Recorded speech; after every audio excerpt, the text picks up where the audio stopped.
তোমাকে না জানিয়ে তোমার এই কালো কুচকুচে চুল আমি সাদা করে দেব, রুখতে পারবে? তোমার এই চোখের লাল চাহনি আমি ঝাপসা করে দেব, ঠেকাতে পারবে?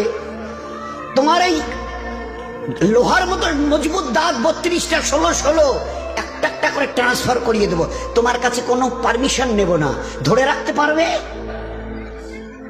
এইভাবে আস্তিন গোটানো মাসল ফোলানো ধরে রাখতে পারবে তো?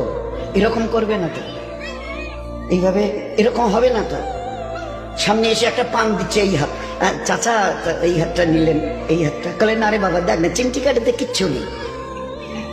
আসমান থেকে আওয়াজ দিচ্ছে, ও হাত তোমার কথা শুনে আমার, এ হাত তোমার কথা শুনে আমার। আমি এর পাওয়াজকে সিজ করে নিয়েছি। এই দুটো পা যদি হনন হনন করে হেঁটে চলো, খালি একটা পায়ের যদি সামান্য একটু প্যারালাইসিস করে দিই না, তো জীবনভর করে হাঁটতে হবে। বেডরুম থেকে নিয়ে